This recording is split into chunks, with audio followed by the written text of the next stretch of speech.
Dewan Hakim yang terhormat, izinkan saya meralat ucapan jaksa. Ini bukan pembelaan. Saya tahu saya bersalah. Saya tidak butuh penasihat hukum.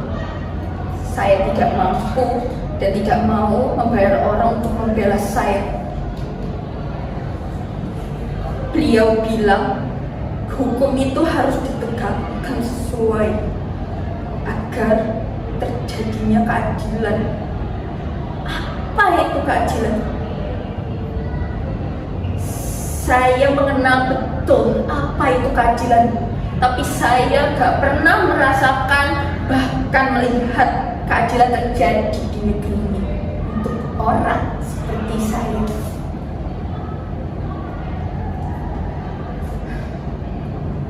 Maka dari itu, izinkan saya berbicara untuk terakhir kalinya. Saya akan diam jika memang sudah waktunya saya diam.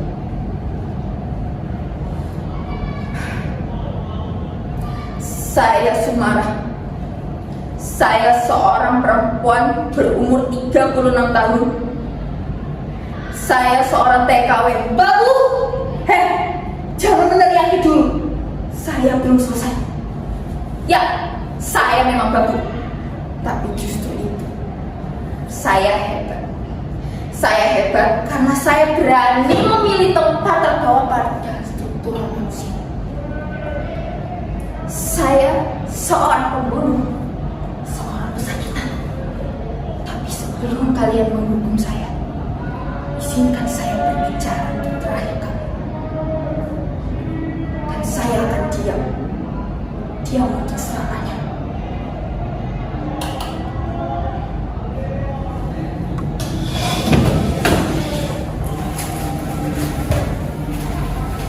Saya lahir di Karangsari. Kata orang, bapak saya itu PKI. Waktu kecil saya nggak ngerti apa itu PKI. Bapaknya Sumarah itu PKI. Saya cuma anak yang mau sekolah, mau belajar tok. Tapi saya terus kejar bayang-bayang bapak. Saya tanya ke Simbok. Simbok cuma diam, membisu dan tak berucap. Dan malam itu dia dijemput dengan kelompok. Ternyata itu orang suruhannya Dian Sastro, tetangga saya. Dia datang untuk menjemput Simbok. Simbok lagi gitu aja tinggalin saya tanpa menjelaskan pertanyaan saya. Lalu malam saat itu juga saya tanya ke Simbah. Simbah pun menceritakan semuanya tentang bapak saya. Bapak saya itu cuma kusir antum. Kerjanya cuma ngatur orang. Tapi gara-gara salah jual gula, salah duduk, dia dituduh. Dia diseret, dihilangin gitu aja. Dan sejak saat itu kami jadi noda di kami. Nama kami haram disebut. Hidup kami membeku.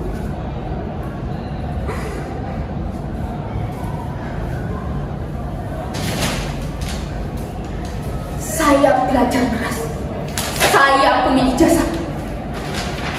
Lihat. Nilai saya bagus. Saya ingin jadi guru. Tapi nama Sleman, nama bapak saya selalu menjadi tembok. Tembok penghalang cita-cita saya.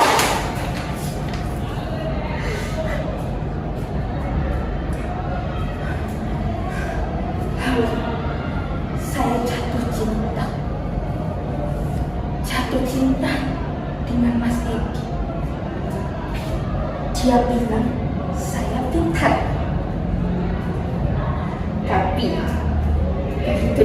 tahu saya anak dari PKI. Dia pergi meninggalkan saya begitu saja.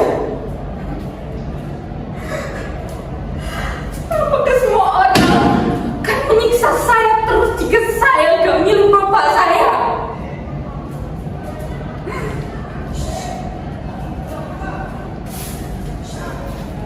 Saya nurut si Mbok berangkat ke arah. Mbok bilang, "Dok, uripmu kok bagus kalau kerja nengkono."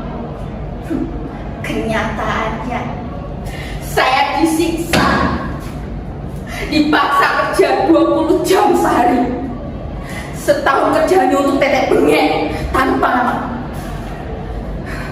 Dan malam itu dia majikan saya, dia masuk ke kamar saya, dia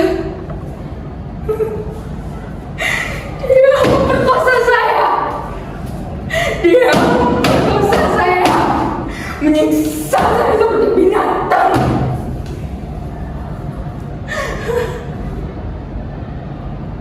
Dan sejak saat itu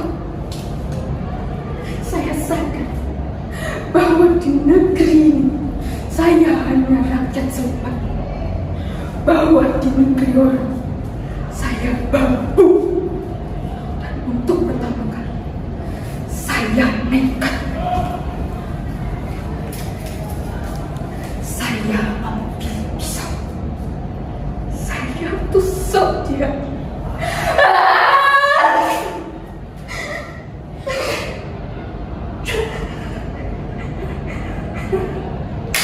Saya bunuh dia, tapi saya gak nyesal.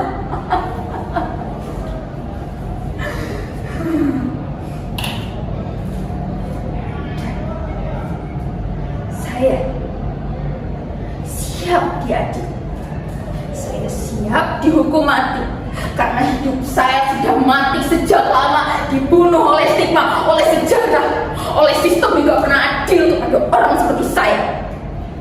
Tapi sekarang saya bebas, bebas dari harapan palsu, bebas dari diam. Saya bukan korban, saya manusia yang melawan. Saya sunah, saya siap mati.